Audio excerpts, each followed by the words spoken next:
Assalamualaikum warahmatullahi wabarakatuh. Perkenalkan, nama saya Arif Nur Rahman, mahasiswa Universitas Siber Asia, Prodi Manajemen, kelas MJ 101 dengan NIM 2301010100288. Di sini saya akan mempresentasikan kondisi ekonomi mikro Indonesia, yaitu kedelai, guna melengkapi jawaban ujian akhir semester ganjil tahun ajaran 2024-2025 mata kuliah Ekonomi Mikro dengan dosen pengampu Bapak Joko Suharyanto SE MM CPOD. Analisis ekonomi mikro pada kedelai, ketimpangan produksi dalam negeri dan tantangan impor. Berikut adalah materi presentasinya.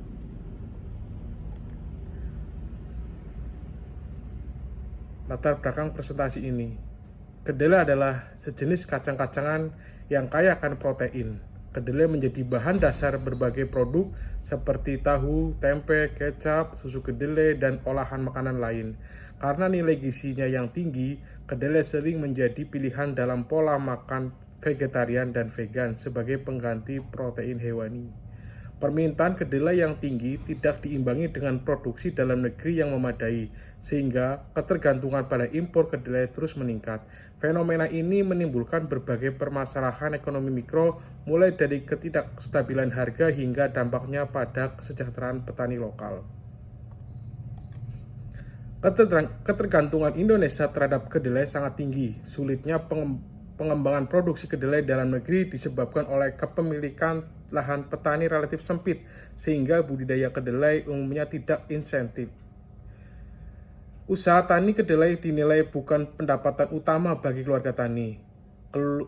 Kelesuan usaha tani kedelai juga diakibatkan oleh harga jual panen yang relatif kurang menjanjikan dibandingkan komoditas pesaing seperti kacang hijau atau jagung.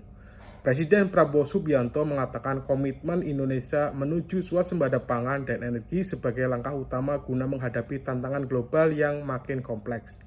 Komitmen tersebut disampaikan pada pidato pertama usai pengucapan sumpah sebagai Presiden Republik Indonesia di Gedung Nusantara MPR-DPR-DPD Jakarta pada Minggu 20 Oktober 2024. Data permintaan dan produksi kedelai. Menurut Hidayat menyebutkan pada media kompas.com tanggal 10 Februari 2025, konsumsi kedelai nasional saat ini diperkirakan sekitar 2,6 sampai 2,7 juta ton per tahun. Lebih dari 90% kebutuhan kedelai masyarakat Indonesia dipenuhi dari impor dan 10% sisanya dari produksi dalam negeri. Program Makan Bergizi Gratis atau MBG yang dirancang Presiden Prabowo Subianto dan Wakil Presiden Gibran Rakabuming Raka disebut jadi salah satu pemicu naiknya konsumsi kedelai di Indonesia. Utamanya kedelai digunakan untuk memproduksi tempe dan tahu. Dilansir dari data BOP, menurut Kementerian Pertanian memperkirakan produksi kedelai Indonesia terus menurun sejak tahun 2021 hingga 2024. Pada tahun 2021, proyeksi kedelai yang dihasilkan dalam negeri mencapai 613,3 ribu ton, turun 3,01% dari tahun lalu yang mencapai 632,3 ribu ton di tahun 2020. Produksi kedelai Indonesia diperkirakan kembali turun 3,05% menjadi 594,6 ribu ton pada tahun 2022. Setahun setelahnya, tahun 2023, produksi kedelai bakal berkurang 3,09% menjadi 576,3 ribu ton. Sementara kedelai yang berasal dari Indonesia turun 3,12% menjadi 558,3 ribu ton pada tahun 2024. Kementerian Pertanian memprediksi penurunan tersebut disebabkan persaingan ketat penggunaan lahan dengan komoditas lain yang juga strategis seperti jagung dan cabai. Menurut data Kementerian Pertanian tersebut, diperkirakan produksi panen kedelai nasional di tahun 2024 adalah 558,3 ribu ton.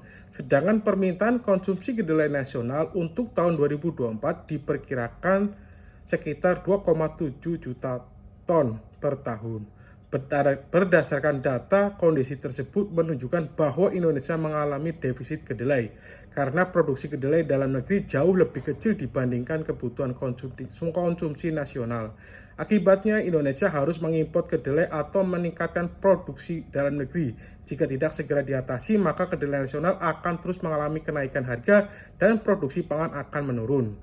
Berikut adalah data nasional panen kedelai dari tahun 2018 sampai 2024 menurut Databox. Penyebab rendahnya produksi dalam negeri melansir dari Sibek Kementerian Pertanian, kompas.com, tanggal 14 Juli 2023, berikut ini beberapa faktor penyebab rendahnya produksi kedelai di Indonesia. Yang pertama, cara budidaya dan perawatan yang kurang intensif, mutu benih yang digunakan kurang baik dan daya tumbuhnya rendah, varietas lokal yang digunakan daya produksinya kurang tinggi, area budidaya sempit dan sering ditanami varietas kedelai yang berbeda, pencegahan hama belum maksimal.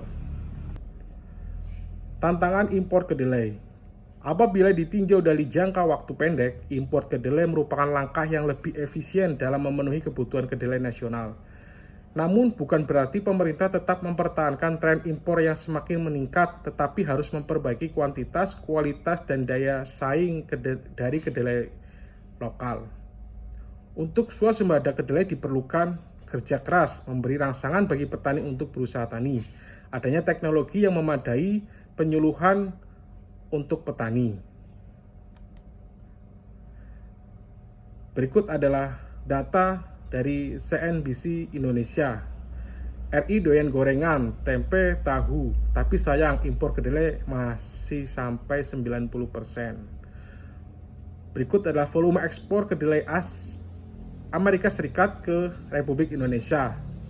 Di tahun 2023 mencapai 1.949.365 juta ton. Dilansir dari CNBC Indonesia, Indonesia sebagai salah satu konsumen kedelai terbesar di Asia mengkonsumsi sekitar 2,5 juta ton kedelai per tahun. Produk olahan kedelai seperti tempe, tahu, dan kecap menjadi makanan sehari-hari bagi masyarakat Indonesia. Hanya saja tempe, makanan khas kebanggaan rakyat Indonesia yang kini mendunia, ternyata masih harus mengandalkan bahan baku impor. Produksi kedelai domestik hanya mampu memenuhi sebagian kecil dari kebutuhan ini, sehingga Indonesia harus mengandalkan impor kedelai. Dampak ketimpangan produksi dan impor. Indonesia bergantung pada impor kedelai dari negara lain seperti Amerika Serikat, Brasil, dan Argentina. Harga kedelai dipengaruhi oleh faktor penawaran dan permintaan global, sehingga dapat berdampak pada profitabilitas usaha pengolahan kedelai. Kualitas kedelai lokal dianggap lebih rendah dibandingkan kedelai impor. Luas lahan pertanian kedelai terus menyusut, produksi kedelai dalam negeri tidak dapat mencukupi kebutuhan nasional. Solusi dan rekomendasi. Pemerintah dapat melakukan operasi pasar untuk menstabilkan harga kedelai dan mencegah spekulasi harga. Memberikan bantuan langsung atau subsidi harga bagi pengrajin tahu dan tempe agar tetap bisa berproduksi tanpa menaikkan harga secara signifikan. Meningkatkan produktivitas petani dengan memberikan bibit unggul, pupuk bersubsidi, serta pelatihan teknologi pertanian modern. Memperluas akses kredit pertanian dengan bunga rendah bagi petani kedelai, mendorong inovasi di industri pangan agar lebih banyak produk olahan non-kedelai yang tetap bernutrisi tinggi. Kesimpulan dari presentasi ini, beban ekonomi bagi masyarakat karena harga pangan olahan kedelai meningkat dan ketergantungan tinggi pada impor yang bisa memperburuk defisit neraca perdagangan. Untuk mencapai keseimbangan pasar, pemerintah bisa mengambil langkah seperti meningkatkan produksi dalam negeri, memberikan subsidi bagi petani, atau mengelola impor dengan kebijakan yang lebih baik. Indonesia merupakan negara agraris dan faktanya negara ini pernah mengalami swasembada kedelai pada tahun 1990 sampai 1992, sehingga tidak ada alasan lagi untuk tidak mencapai swasembada kedelai di masa yang akan datang. Sekian dari saya. Presentasi ini semoga bisa menjawab ujian akhir semester ganjil tahun 2024-2025 mata kuliah ekonomi mikro. Terima kasih. Wassalamualaikum warahmatullahi wabarakatuh.